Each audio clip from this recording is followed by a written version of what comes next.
నరసరావుపేటలో MLA Gopireddy Srinivasa Reddy అరాచకాలు తారస్థాయికి చేరాయని నరసరావుపేట నియోజకవర్గ Janasena incharge Syed Jilani అన్నారు. నరసరావుపేట 9వ వార్డులో శుక్రవారం జనసేన కార్యకర్తల ఆత్మీయ సమావేశం అయ్యారు. స్థానిక సంస్థల ఎన్నికల్లో గోపిరెడ్డి ప్రతిపక్ష నేతలపై దాడులు చేస్తే 35 మందికి పైగా తీవ్రంగా గాయపడ్డారని ఆరోపించారు. శంకుస్థాపన జరుగుతుంది.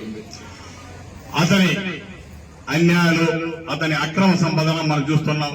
ఈ రోడ్డే మీరు 8 కిలోమీటర్లు పోతే కోటప్పకొండ, మరో ఋషికొండ, మరి ఎర్రమట్టి, ఈ చుట్టుపక్కల ప్రాంతాల మొత్తం ఎర్రమట్టి మొత్తం బోరుగుండు చేసి ఋషికొండ, మరో ఋషికొండ నరసరావుపేట స్థానికంగా ఉండేటట్టు చేశారు.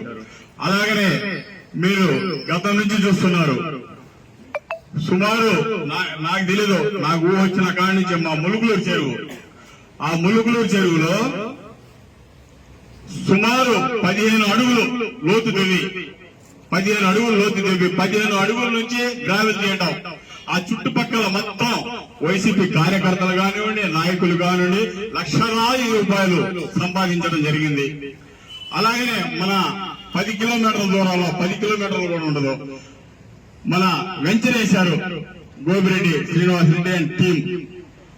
సుమారు 45 ఎకరాలు అసైన్డ్ భూమి. అవన్నీ 1, 2, 3 చేతులు మాత్రం జరిగింది. వాళ్ళ డబ్బులు వాళ్ళు తీసుకున్నారు. చివరికి బలి అయింది. చిన్న సన్నకారు ఏదో వ్యాపారం చేద్దామని పోయిన వాళ్ళు ఇప్పుడు ఆగిపోయి బలి అయిపోయారు.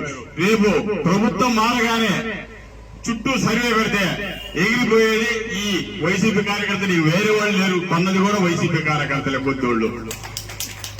ఇలా చెప్పుకుంటూ పోతే ఆయన అరాచకాలు చాలా ఉన్నాయి.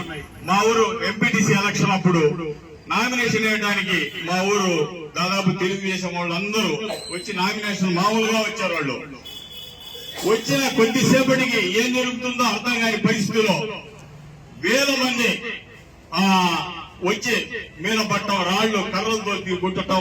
సుమారు 32కి మా ఊరు వాళ్ళని 32 మందికి దెబ్బలు తగిలితే పోలీస్ స్టేషన్ పోయి కంప్లైంట్ చేయడానికి కూడా భయపడ్డారు వాళ్ళు. ఇది అరాచకాలు. అలాగే నర్సాపేట టౌన్ చూస్తున్నాం మనం. ప్రతి బజార్లో, ప్రతి వార్డులో 50 నుంచి 100 మంది గంజాయి తాగే యువత, గంజాయి తాగడం, గంజాయి దూర ప్రాంతాలకు సరఫరా చేయడం, అమ్ముకునడం, ఇది ఒక వృత్తిగా సాగటం. కొంతమంది బానిసై ఈ రకంగా నర్సాపేట టౌన్ మొత్తం మీద 3000 నుంచి 4000 మంది యువత ఈ గోపిరెడ్డి వల్ల చనిపోవడం జరుగుతుంది. ఇక్కడ లా అండ్ ఆర్డర్ ఉండదు, క్రమశిక్షణ అనేది ఉండదు, పోలీస్ వ్యవస్థ ఉండదు.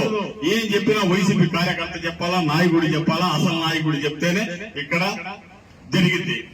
ఎదుటోడి, ఎదురు పార్టీ వాడు ఏం చెప్పుకున్నా, ఏం మొత్తుకున్నా ఏమి ఉండదు. కంప్లైంట్ బుట్టలో తీస్తారు, వాళ్ళు కంప్లైంట్ తీసుకుంటారు, తీసుకుపోయి స్టేషన్ లో కూర్చోబెట్టి అన్అఫీషియల్ గా 15 రోజులు ఉంచుతారు, రిమాండ్ లో 3 నెలలు ఉంచుతారు.